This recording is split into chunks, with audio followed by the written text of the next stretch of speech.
प्रति अपनी श्रद्धा प्रकट करने के लिए इकट्ठे हुए हैं। आज से कुछ दिनों पूर्व 21 फरवरी की संध्या में हम सबके मंडल सर जो है वो शिवलिंग हुए और अपने जीवन के अंतिम क्षण तक महादेव के लिए खड़े रहे, डिगे नहीं। साहब के शिवलिंग होने के बाद भी बहुत सारे लोगों में बदलाव देखने को मिला,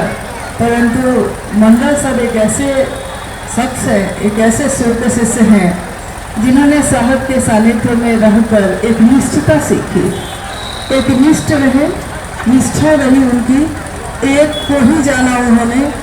महादेव को जाना तो फिर दूसरे किसी को नहीं जाना, इसलिए साहब की बातों को वो दोहराते रहे, साहब की बोली हुई हर बात दूसरों तक पहुंचाते रहे। अभी जो भैया ने कहा कि हर बात में वो अंतिम शब्द, अंतिम वाक्य किसी के मुख से अगर निकलता हो और ये निकलता हो कि मैं कुछ भी अब मुझको याद नहीं, जैसा आपने सुना अभी कि शिवरात्रि के दिन रत्नमाऊ को लिखने की कोशिश कर रहे थे लेकिन लिख नहीं पा रहे थे, तो कागज पे सिर्फ लकीरें खींच के रह जा रही थी। हम लोगों ने बहुत नज़दीक होकर उनसे सुनने की कोशिश की कि वो क्या कहना चाहते हैं, तो उन्होंने बहुत ही धीमी आवाज में अंग्रेजी में कहा कि मैं सब कुछ भूल गया परंतु नहीं भूला, तो बस इतना है कि Mahadev I love you. Mahadev, जिसके जीवन के अंतिम क्षण में महादेव निकलता हो, साहब और दीदी के सानिध्य में ही ऐसा संभव हो सकता है, नहीं तो हम सबके जीवन में तो कितने उतार चढ़ाव आते हैं। तो एक निष्ठता उन्होंने अपनी जताई हमेशा, और आज साहेबगंज जो हम लोग आए हैं, आज से कुछ दिनों पूर्व, कुछ महीने पूर्व साहेबगंज आने का हम लोग प्रोग्राम बना रहे थे और कुछ न कुछ कारण ऐसे हो जा रहे थे कि नहीं आ पा रहे थे। आज आए हैं तो इस तरह आएंगे ये नहीं सोचा था,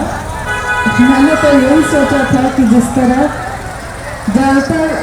यात्राओं में उनके साथ एक सहयात्री की तरह, एक मित्र की तरह महादेव के काम में जाने का मौका मिला है, यहाँ भी आऊँगी तो उसी कारण से आऊँगी। परंतु आज हम श्रद्धा प्रकट करने आए हैं, तो हम सब अपने गुरु भाई, पुराने गुरु भाई और बहुत साहब दीदी के साथ चलने वाले गुरु भाई के प्रति अपनी श्रद्धा प्रकट करते हैं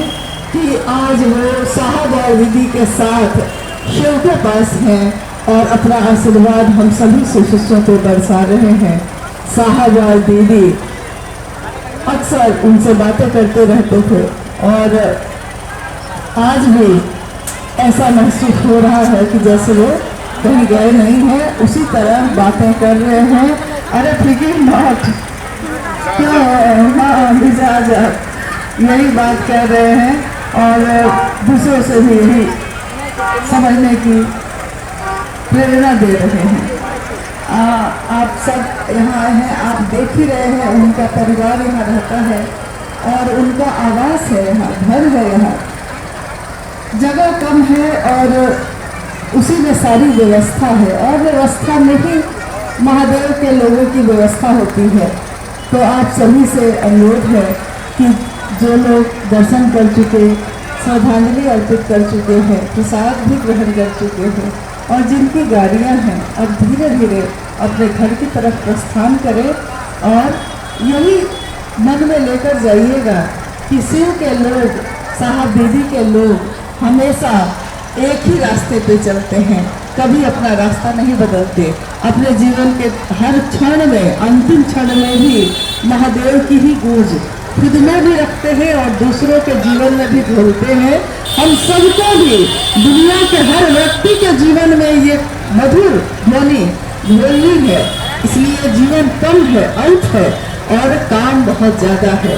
तो हम सब इस रास्ते पे चलते रहे,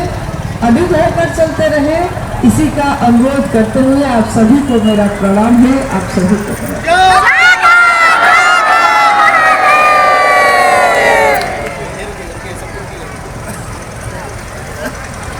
अब आप लोग धीरे धीरे